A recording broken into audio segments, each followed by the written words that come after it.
You are the king, not because of your strength or speed, but because without you, everything ends. Picture this. Your life is a chessboard, not the kind you see in movies, with velvet gloves and crystal glasses. No, yours is played in silence, in the dark, with pieces you barely recognize. You move them, but sometimes it feels like they move you. And you wonder, am I the pawn, the queen, the spectator, or the king? You wake up every morning thinking you have something to prove, to someone, to everyone. You try to control the board, but you can't even control your thoughts. You chase strength, intelligence, charisma, forgetting the most important thing, your purpose. You exist with intention. Your mission is to protect what is essential, but you keep moving as if victory lies in just moving forward, aimless, without direction, without you. Listen. Really listen. The king doesn't need to move much to be powerful. He just needs to know who he is. But do you know? Or do you wake up every day thinking you have to prove your worth, to justify your place, to defend your crown from invisible threats? You go through life trying to control everything. But what if the real power isn't about control? What if it's about clarity? What if it's about knowing deep down, this is who I am, this is my worth, this is what I won't negotiate? You are the king, not because you're the strongest, not because you're the fastest, but because without you, the whole game collapses. And yet, you place your value in the hands of pieces that are here today, gone tomorrow. You let your worth depend on things that can vanish in a moment. Do you really think success is about having everything under control? About being everywhere, having all the answers, never showing weakness? Or is it about something deeper, something quieter? Let's go back. Where does this struggle begin? For many, it starts in childhood. Maybe you learned early that your voice didn't matter, that power belonged to someone else. Maybe you watched others decide while you stayed silent. Maybe you believed you had to earn your place just to exist. The king archetype, your sense of power, your right to exist with authority, can be wounded. If you were taught that power is dangerous or that your needs are too much, you might hide your anger, shrink your presence, become anxious when you have to judge or lead. You might cling to your own moral compass but feel lost when others fail to meet it. Some people, under-identified with their king, become highly competent but isolated. They succeed, but they don't trust systems, don't invest in family or community. They hold power only for themselves, refusing to extend it outward, refusing to risk being disappointed again. Others, over-identified with the king, mistrust all authority except their own. They fight every boss, every system, every tradition, but deep down, they feel unheard and misunderstood. No amount of power satisfies them because life has become a competition, not with others, but with every great person from history. They want to rule every domain, but fulfillment slips away. So the origin of your struggle is this. Somewhere along the line, you lost clarity about your role. You forgot that the king's power isn't in domination. It's in purpose, in knowing what is essential and protecting it, quietly, consistently. Now here's the conflict. You move through life reacting. You panic when you lose a piece. You sink when something precious falls away. Because your center isn't within you. It's in what surrounds you. You react to the board instead of deciding your next move. But the king who has clarity, he can stand alone on the board, surrounded by silence and enemies, and still play with intention. He knows when to speak and when to stay silent, when to move forward and when to wait, when to give everything and when to step back to protect what can't be lost. Clarity isn't arrogance. It's not thinking you know everything. It's humility, accepting what you don't know and the wisdom not to act from there. It's self-knowledge, not just knowing your strengths, but knowing your limits, your blind spots, your wounds. Because if you don't see them, others will use them against you. If you don't know where it hurts, anyone can press right there. But if you know, if you recognize it, if you work on it, then they no longer control you. Then you no longer react. You choose. And that's the new level of the game, the level for those who choose. Because there are two kinds of people, those who react and those who decide. Those who live at the mercy of the board and those who choose their next move. Only the latter lead, not others, but themselves. It means you start affirming your value. You start saying, "This is who I am. This is what I stand for.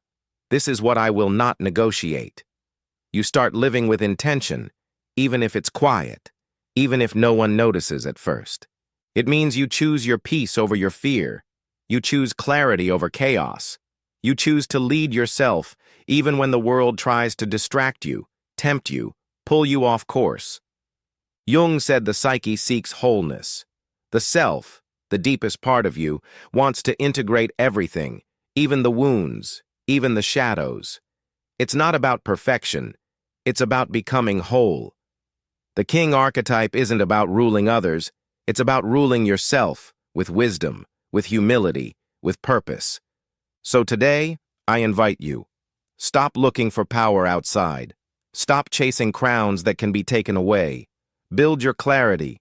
Know who you are. Know what you won't negotiate. And when the storm comes, hold your ground.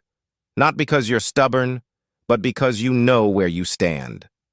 Write this down. I choose my peace over fear. Say it again.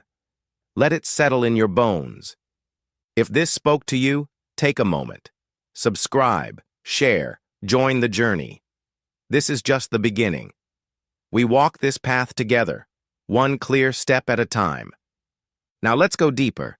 You might wonder, what does it really mean to choose your peace? It's not about ignoring problems or pretending everything's fine. It's about facing the truth, even when it's uncomfortable. It's about recognizing the noise in your mind, the endless what-ifs. How often do you let anxiety run your day? How often do you let old fears decide your next move? You don't have to live like that. You can pause. You can breathe.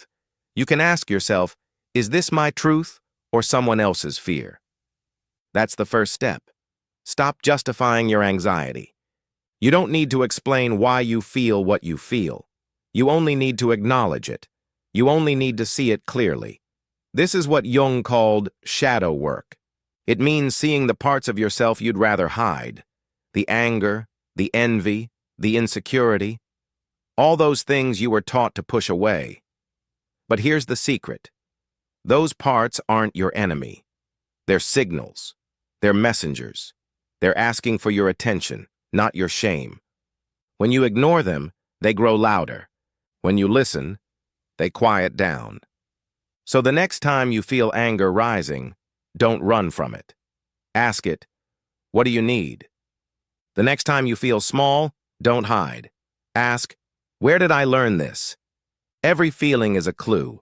Every reaction is a map. If you follow it, you'll find the root. You'll find the old belief that says, I'm not enough. Or, I have to earn love. Or, if I'm not perfect, I'll be left behind. But you're not a child anymore. You have the power to choose a new story. You have the power to reparent that inner child. To say, you're safe now. To say, I see you. To say, you matter, even when you're not perfect. This is integration. This is how you become whole. Not by cutting off the parts you dislike, but by bringing them into the light. By saying, you belong here too. That's how the king finds his center. Not by ruling with an iron fist, but by ruling with understanding. By knowing every part of himself, the strong and the scared, the wise and the wounded. The king knows his weaknesses, but he doesn't let them define him. He learns from them. He grows because of them. He becomes unshakable, not because he's never afraid, but because he knows his fear and leads anyway. That's the second step. Start affirming your value. Say it out loud. I am enough, just as I am. Say, I am worthy of peace. Say, I am allowed to take up space. You don't need to earn your place. You don't need to prove your worth. You are the king of your own life. And that means you get to choose your rules. You get to decide what matters. You get to protect what's sacred to you, even if no one else understands, even if you stand alone. Because real power isn't about being liked. It's about being true. It's about being whole. It's about being at peace with yourself, even when the world is in chaos. So, what does this look like in practice? It means setting boundaries. It means saying no when you need to. It means saying yes to what lights you up. So, the third step, choose your peace over your fear.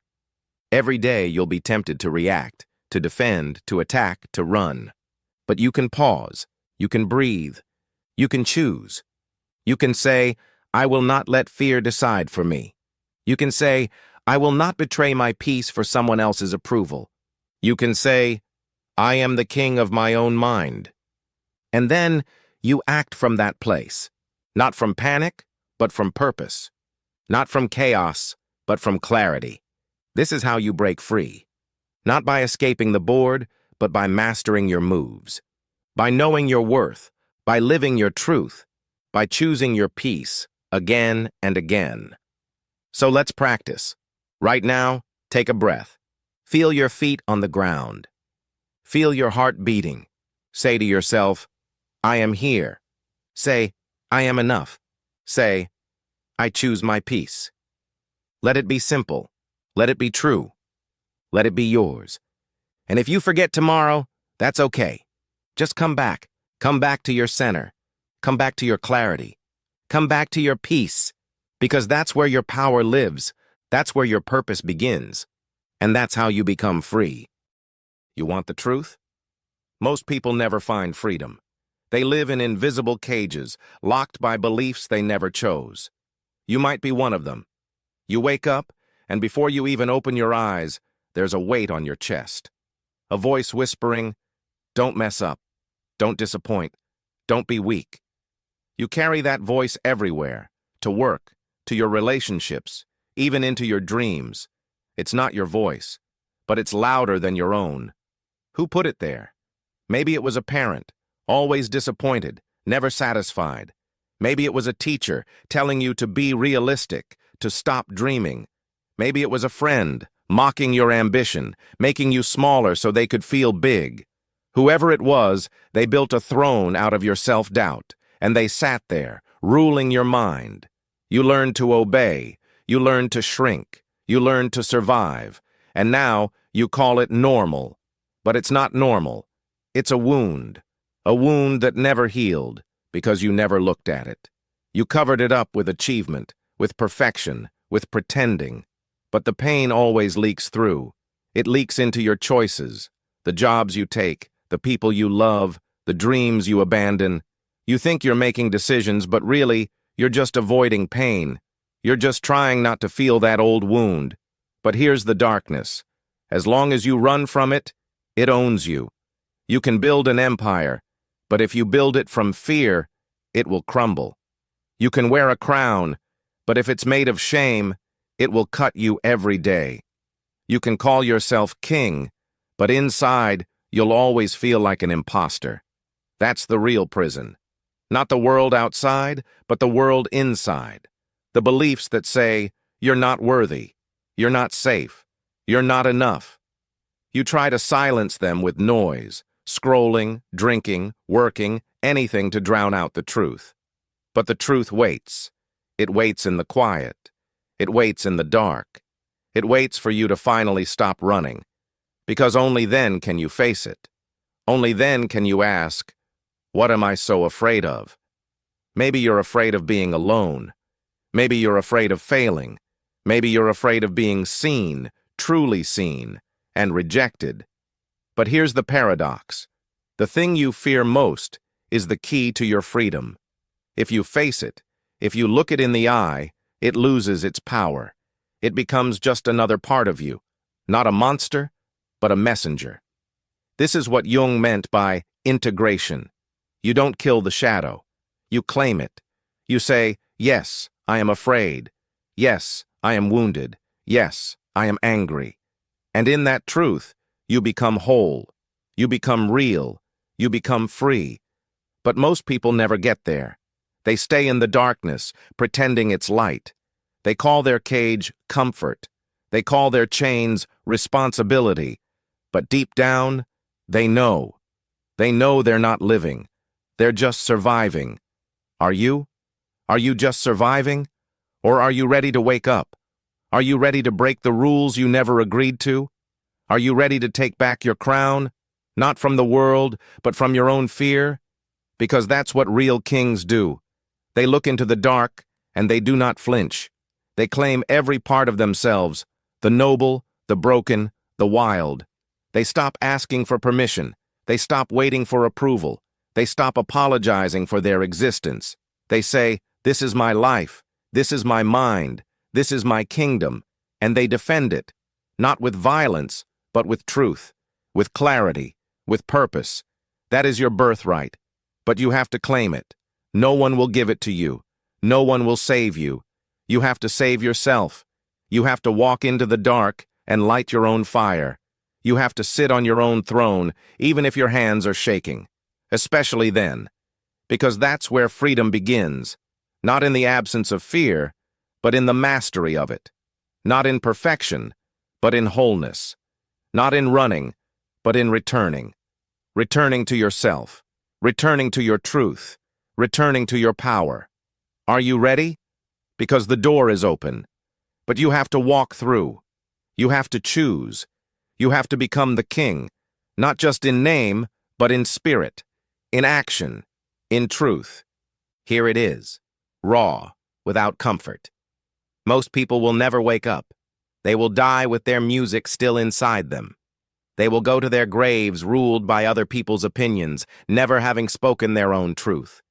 They will spend years building a life they secretly despise, all to avoid the terror of being alone with themselves.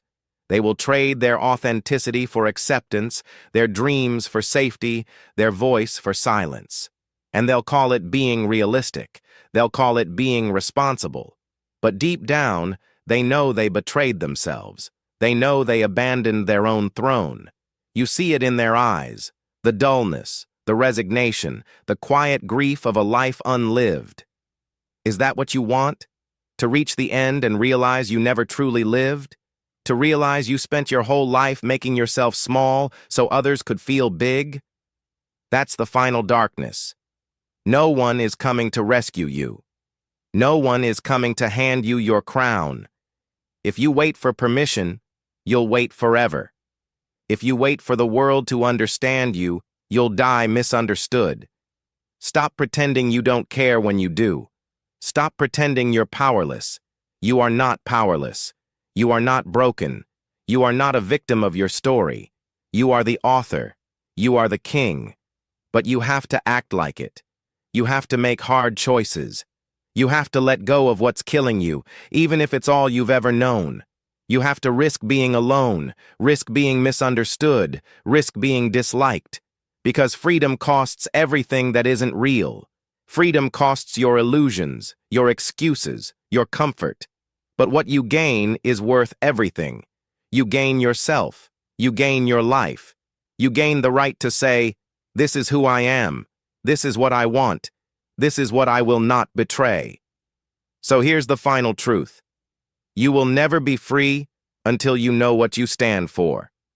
You will never be free until you stop betraying yourself. You will never be free until you choose your own peace, even if it means walking alone. That is the price. That is the path. And it is yours, if you are brave enough to take it. Write it down, right now. I choose my peace over fear. Let that be your vow. Let that be your anchor. Let that be your beginning. If this woke something in you, don't let it fade. Subscribe. Share this with someone who needs it. Join the journey. Because kings are not born. They are made, in the dark, by choosing themselves, again and again. The mirror you see yourself in is a lie. The version of you that exists in other people's minds is a stranger you would barely recognize. While you obsess over your flaws, your failures, your awkward moments, Others are constructing their own version of you, pieced together from fragments, colored by their own insecurities, distorted by their own fears. You think you're invisible, but research shows the opposite is true. People think about you far more than you realize. They replay your conversations, analyze your words, judge your actions. But here's the cruel twist. They're not thinking about the real you. They're thinking about their perception of you. Studies reveal we consistently underestimate how much others think about us, what researchers call the thought gap. You assume others have moved on with their day after that argument, that awkward interaction, that vulnerable moment. But they haven't. They're dwelling on it just as much as you are. They're judging you through the lens of their own biases. When you make a mistake, they don't attribute it to circumstances like you do for yourself. They attribute it to your character. This is the fundamental attribution error, a psychological shortcut that leads us to judge others harshly while excusing ourselves. When you snap at someone, you know it's because you had a terrible morning. When they snap at you, you assume they're just a rude person. This double standard creates a world where we're constantly misunderstanding each other. And it gets darker. Research shows we unconsciously dehumanize those we see as different. The homeless, the addict, the outsider. Brain scans reveal less cerebral activity when we look at those we consider beneath us. We literally see them as less human. We blame victims for their misfortune to maintain our belief in a just world. We electrocute ourselves rather than sit alone with our thoughts. We judge others to feel superior, to boost our fragile egos, to feel like we belong. Our judgments aren't reality, they're projections. When someone calls a movie awful, they're not describing the movie. They're describing their perception. But we fuse with our judgments, mistaking our opinions for facts.